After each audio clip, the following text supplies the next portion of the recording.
Shalom, shalom bien-aimés, soyez demeurés bénis dans le nom précieux de notre Seigneur Jésus. Une fois de plus, je dirais que la bonne grâce du Seigneur se portait sur ma modeste personne pour apporter le pain quotidien. Le pasteur Miracle, c'est-à-dire mon épouse, qui normalement était censé donner le pain quotidien, se retrouve indisponible ce matin. Donc permettez-moi d'être un époux galant en prenant sa place en ce jour. Avant tout propos, je veux saluer notre père, l'évêque Adi Samuel.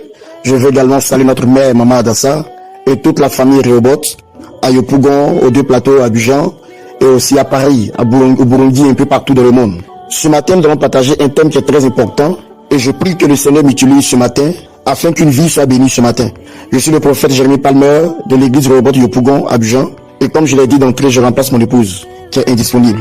Alors, sans plus tarder, nous allons prendre cette parole, cette portion d'écriture qui sera le socle de notre enseignement ce matin, ou de notre prédication ce matin, ou encore de notre exhortation. Hébreux 10, le verset 39. Nous ne sommes pas de ceux qui se retirent pour se perdre, mais de ceux qui ont la foi pour sauver les âmes. Amen. Parole du Seigneur. Alors le thème de ce matin, bien aimé, c'est le rétrograde. Bien aimé, rien qu'à entendre ce thème, cela donne froid dans le dos. Parce que le rétrograde vient du verbe rétrograder. Et lorsqu'on parle de rétrograder, bien aimé, c'est quitter une position supérieure pour une position très en arrière. Une position honorable pour une position de propre, de honte et d'humiliation. Rétrograder, c'est un verbe d'action. Et plusieurs personnes arrivent à rétrograder. Pour ceux qui ont l'habitude de conduire des voitures à boîte manuelle, comprennent facilement le système de revenir en arrière. Donc de rétrograder. Malheureusement, dans la vie des enfants de Dieu que nous sommes, ce thème arrive à avoir impact dans nos vies et dans nos quotidiens. Et comme je le disais, donc rétrograder, c'est quitter une position supérieure pour une position inférieure. La Bible dit l'Éternel a fait de lui le chef, a fait de lui un grand. L'Éternel lui a donné le jardin, là où aucune souffrance n'était de mise. L'endroit où l'Éternel descendait chaque fois pour le rencontrer, pour le voir et parler avec lui. L'endroit où il n'était pas obligé de cultiver, de travailler pour manger. L'environnement était tellement parfait, tellement bon pour lui, que la Bible dit même les maladies n'arrivaient pas à pénétrer, à entrer dans ce jardin. C'était un lieu honorable, c'était un lieu de prestige, c'était un lieu de grande reconnaissance. Et ce lieu reflétait la gloire de Dieu et le plan parfait de Dieu pour l'homme. Il avait une seule mission, c'était de garder le jardin. Mais à la fin de son histoire, le gardien a été chassé de ce glorieux jardin, de ce glorieux endroit. Et certaines versions décrivent Éden comme étant le paradis sur terre. En ce que je sache, le paradis est un lieu de récompense, est un lieu de repos, est un lieu de paix. Après avoir erré et souffert sur la terre par les vices de ce monde, par les corruptions de ce monde, par les maltraitances de ce monde, et après avoir gardé précieusement la sagesse des Écritures, après avoir marché fidèlement avec le Seigneur et toutes les épreuves que cela peut donner, il y a un lieu de repos appelé le paradis. Donc c'est un lieu de reconnaissance et de repos pour service rendu au Seigneur. On va vaincre les choses du monde, on va dominer sur le péché. Cet endroit est donné aux hommes. Or la Bible qualifie le jardin d'Éden de paradis sur terre. Ce qui veut dire que l'homme, dans sa chute, a quitté alors le paradis, a quitté ce lieu de repos, a quitté ce lieu d'honneur, ce lieu de gloire, là où aucune maladie ne pouvait avoir raison de lui, là où logiquement la femme était censée accoucher sans toutefois pousser des cris de douleur, là où le diable n'avait pas autorité sur l'homme, là où la vie était gardée par les mains précieuses du Seigneur. L'homme a été chassé de ce lieu, l'homme a été chassé de cet endroit. Alors je pose la question, il y a deux endroits où passer l'éternité, le paradis ou l'enfer. Mon père l'évêque Adi Samuel ne m'a pas encore enseigné de l'existence du purgatoire. Alors excusez-moi, le purgatoire n'existe point. Il n'y a aucun lieu de préparation pour nous faire entrer dans les félicités du Seigneur. Alors si l'homme a été chassé du jardin d'Éden, signifiant ou symbolisant, représentant le paradis, alors où est-ce que l'homme a été placé de nouveau? Pourtant nous avons deux endroits où passer l'éternité. Donc si tu quittes le paradis, logiquement tu atterris à l'enfer. L'enfer, ce n'est pas seulement cette grande étendue de feu, c'est aussi la souffrance que l'homme peut endurer sur la terre. C'est aussi la souffrance que l'homme peut endurer aussi dans la vie. La souffrance du monde, mélangée au fait de ne pas connaître Christ, est une préparation à la souffrance de l'enfer. Donc, en d'autres termes, l'homme a rétrogradé de sa position d'honorable dans le jardin d'Éden. L'homme s'est retrouvé hors du jardin. Et quand tu es hors du jardin d'Éden, bien aimé, tu es exposé à tous les vices de la vie. C'est ainsi que l'homme a connu certaines choses qu'il n'était pas censé connaître et même expérimenter. C'est ça rétrograder. On dit d'une personne qu'elle a rétrogradé lorsqu'elle est déjà placée à un endroit. On dit d'un véhicule que le véhicule est en train de rétrograder ou le chauffeur rétrograde lorsqu'il est déjà lancé à une vitesse supérieure. Lorsqu'il y a un obstacle, il a oublié de rétrograder pour pouvoir mieux s'arrêter et mieux parquer. Donc ici, c'est quoi rétrograder dans la vie du chrétien? C'est quoi rétrograder dans la vie d'un enfant de Dieu? C'est quoi rétrograder dans la vie d'une personne? C'est quoi rétrograder dans la vie des hommes? En un mot, rétrograder, bien aimé, c'est quitter la présence de Dieu, c'est quitter la personne de Dieu, c'est quitter le plan de Dieu, c'est quitter, bien aimé, ce glorieux palais luxueux du Seigneur et de se retrouver hors du jardin. Jésus n'a-t-il pas dit en Luc 9, verset 62, quiconque met la main à la charrue et regarde en arrière n'est pas propre le royaume des cieux ou le royaume de Dieu. Le royaume de Dieu, ce n'est pas seulement aller au ciel. Mais en tant qu'enfant de Dieu, le ciel est un acquis.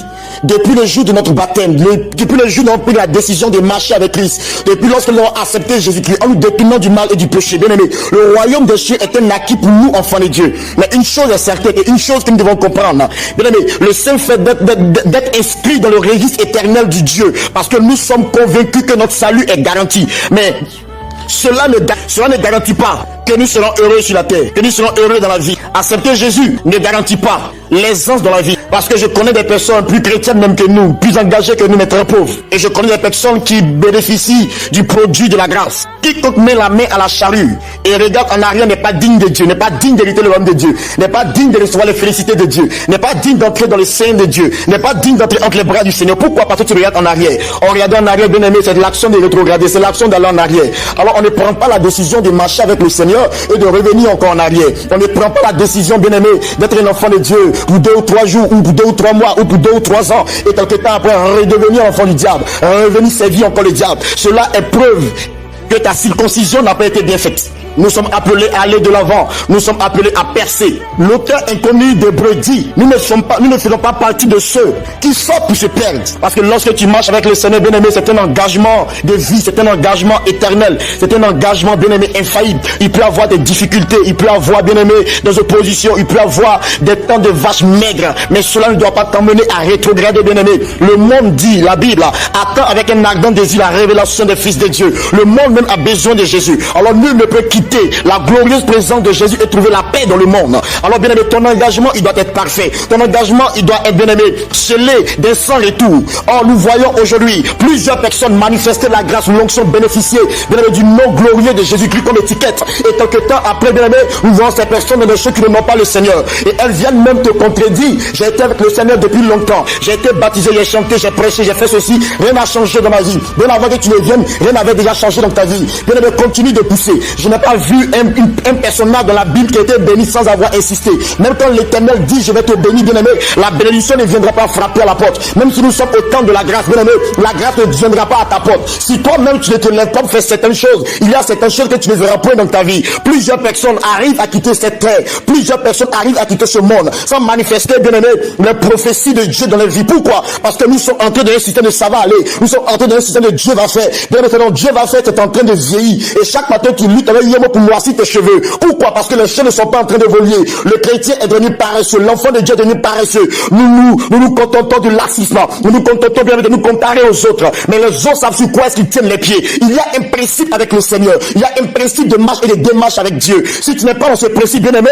à moins que la bonne grâce du Seigneur tombe sur toi, tu ne peux pas être béni. Alors je vais inviter tous les enfants de Dieu, lorsqu'on parle des rétrogradés ou du rétrograde, peu importe, bien aimé, ça veut dire que le message nous concerne. Ça, il peut arriver que certains d'entre nous, bien aimés, puissent connaître ce phénomène de rétrograder. Mais je prie ce matin que la grâce de notre Père, la grâce manifestée dans la vie de notre Père, nous empêche d'aller en arrière. Parce que la vie c'est devant, quelles que soient les épreuves et les difficultés. Parce que ce qui peut emmener un enfant de Dieu, une fille du Seigneur, une fille de Sion, à rétrograder, bien aimés, c'est les épreuves de la vie. Aujourd'hui la vie est devenue chère, aujourd'hui la vie est devenue compliquée. Mais dans cette cherté compliquée de la vie, il y a des personnes qui sont sottes. Dans cette cherté de la vie, il y a des personnes qui sont sottes. Même quand les concours sont corrompus, bien aimés, il y a quand même quelques personnes qui arrivent à rentrer sans toutefois, bien aimés, décaisser quoi que ce soit. Et je pense que cette prochaine vague de personnes à être recrutées, tu en feras partie. Pourquoi? Parce que tu gardes le message non seulement de la foi, et tu gardes le message de la persévérance. On ne peut pas parler de la rétrogradation, mais de rétrograder